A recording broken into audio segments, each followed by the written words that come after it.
Good morning dear students. I hope आप सभी अच्छे होंगे। प्यारे बच्चों, आज हम उपस्थित हैं कक्षा 6 की हिंदी पाठ्य पुस्तक बसंत भाग 1 के अध्याय 9 टिकट एल्बम के दूसरे मॉड्यूल के साथ। प्यारे बच्चों, पिछले मॉड्यूल में आपने जाना कि नागराजन को उसके मामा ने सिंगापुर से एक एल्बम भेजा था जो बहुत सुंदर था। उस एल्बम के शुरू में मोती जैसे अक्षरों में उसका नाम व कुछ वाक्य लिखे थे। राजप्पा को नागराजन के एल्बम से जलन होने लगी थी क्योंकि राजप्पा अपने एल्बम के लिए दिन रात काफ़ी मेहनत किया था। राजप्पा 2 ऑस्ट्रेलिया के टिकटों के बदले एक फिनलैंड का और 2 पाकिस्तान के बदले एक रूस का टिकट लेता था। स्कूल भर में उसका एल्बम सबसे बड़ा था। सरपंच के लड़के ने तो एक बार उसका एल्बम 25 रुपये में खरीदना चाहा था, पर उसने मना कर दिया था। राजप्पा के एल्बम में नागराजन से ज़्यादा टिकट थे, परंतु नागराजन का एल्बम बड़ा और सुंदर होने के कारण बच्चों में लोकप्रिय हो गया था। प्यारे बच्चों, आज के मॉड्यूल में आप जानेंगे कि राजप्पा को लगने लगा था कि अपने एल्बम के बारे में बच्चों से बातें करना फालतू है। उसने कितनी मेहनत और लगन से टिकट बटोरे हैं। सिंगापुर से आए इस एक पार्सल ने नागराजन को एक ही दिन में मशहूर कर दिया, पर दोनों में कितना अंतर है ये लड़के क्या समझेंगे। राजप्पा मन ही मन कुढ़ रहा था। स्कूल जाना अब खलने लगा था और लड़कों के सामने जाने में शर्माने लगी। आमतौर पर शनिवार और रविवार को टिकट की खोज में लगा रहता, परंतु अब घर घुसा हो गया था। दिन में कई बार एल्बम को पलटता रहता, रात को लेट जाता, सहसा जाने क्या सोचकर उठता, ट्रंक खोलकर एल्बम निकालता और एक बार पूरा देख जाता। उसे एल्बम से चिढ़ होने लगी थी। उसे लगा एल्बम वाकई कूड़ा हो गया है। उस दिन शाम उसने जैसे तय कर लिया था, वह नागराजन के घर गया। अब कोई कितना अपमान सहे, नागराजन के हाथ अचानक एक एल्बम लगा है। बस यही ना, वह क्या जाने टिकट कैसे जमा किए जाते हैं, एक एक टिकट की क्या कीमत होती है, वह भला क्या समझे।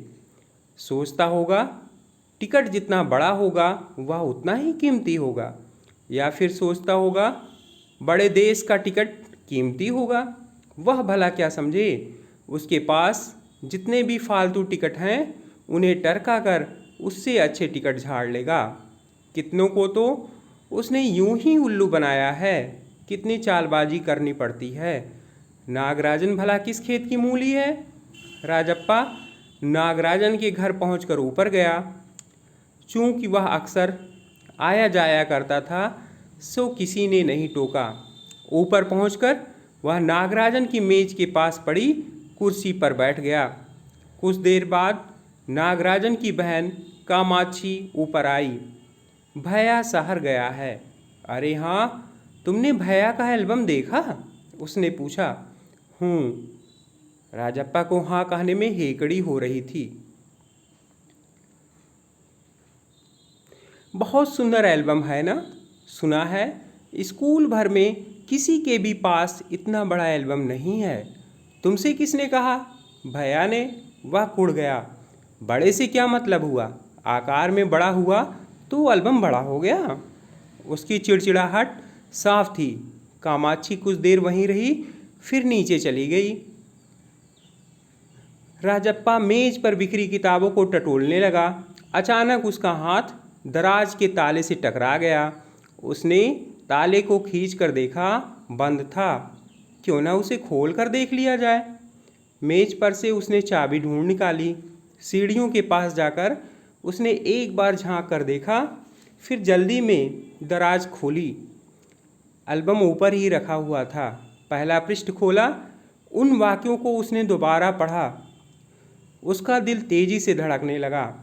एल्बम को झट कमीज के नीचे खोस लिया और दराज बंद कर दिया। सीढ़ियाँ उतरकर घर की ओर भागा। घर जाकर सीधा पुस्तक की अलमारी के पास गया और पीछे की ओर एल्बम छिपा दिया। उसने बाहर आकर झांका। पूरा शरीर जैसे जलने लगा था, गला सूख रहा था और चेहरा तमतमाने लगा था। रात 8 बजे अपू आया। हाथ पांव हिलाकर उसने पूरी बात कह सुनाई। सुना तुमने? नागराजन का एल्बम खो गया है। हम दोनों शहर गए हुए थे, लौटकर देखा तो एल्बम गायब। राजप्पा चुप रहा। उसने अपू को किसी तरह टाला। उसके जाते ही उसने झट कमरे का दरवाज़ा भीड़ लिया और अलमारी के पीछे से एल्बम निकाल कर देखा, फिर उसे छिपा दिया। डर था कहीं कोई देख ना ले। रात में खाना नहीं खाया, पेट जैसे भरा हुआ था। सारा घर चिंतित हो गया। उसका चेहरा भयानक हो गया था। तो बच्चों, आज के पाठ में बस इतना ही। अब कुछ बहुविकल्पीय प्रश्नों के द्वारा आपका मूल्यांकन किया जाएगा। बहुविकल्पीय प्रश्न। राजप्पा किन दिनों टिकट की खोज में लगा रहता था? आपके विकल्प हैं का सोमवार व मंगलवार, खा शनिवार, गा बुधवार, घा इनमें से कोई नहीं। जी हाँ बच्चों, गेस कीजिए। वेरी गुड, आपका आंसर बिल्कुल सही है। आपका सही विकल्प है विकल्प खा, शनिवार व रविवार। प्रश्न 2। नागराजन की बहन का क्या नाम था? आपके विकल्प हैं का मीनाक्षी, खा कामाक्षी, गा सताक्षी और घा इनमें से कोई नहीं। जी हाँ बच्चों, गेस कीजिए। वेरी गुड, आपका विकल्प बिल्कुल ठीक है। आपका सही विकल्प है विकल्प खा कामाक्षी। आपका तीसरा प्रश्न है नागराजन का एल्बम किसने चुरा लिया? आपके विकल्प हैं का सरपंच के लड़के ने, खा पार्वती ने, गा राजप्पा ने, खा इनमें से कोई नहीं। जी हाँ बच्चों, सोचिए। वेरी गुड, आपका सही विकल्प है विकल्प गा राजप्पा ने। प्रश्न 4। सुना तुमने नागराजन का एल्बम खो गया है। हम दोनों शहर गए थे, लौट कर देखा तो एल्बम गायब। किसने किससे कहा? का राजप्पा ने नागराजन से, खा नागराजन ने राजप्पा से, गा अपू ने राजप्पा से, घा राजप्पा ने अपू से। हाँ बच्चों, सोचिए। वेरी गुड, आपका सही विकल्प है विकल्प गा अपू ने राजप्पा से। ये तो थे बहुविकल्पीय प्रश्न। अब कुछ लघुत्तरीय प्रश्नों के माध्यम से आपका मूल्यांकन किया जाएगा, जिनके उत्तर आपको 2 से 3 पंक्तियों में देने हैं। आपका पहला प्रश्न है नागराजन के एल्बम के हिट हो जाने के बाद राजप्पा की क्या दशा हुई? दूसरा क्वेश्चन है एल्बम चुराते समय राजप्पा किस मानसिक स्थिति से गुजर रहा था? तो बच्चों, इन दोनों प्रश्नों के उत्तर आपको 2 से 3 पंक्तियों में देने हैं। और आज के वीडियो में बस इतना ही। हंसते रहिए, स्वस्थ रहिए, सुरक्षित रहिए और पढ़ाई भी करते रहिए। मिलते हैं कल एक नए वीडियो के साथ। तब तक के लिए धन्यवाद।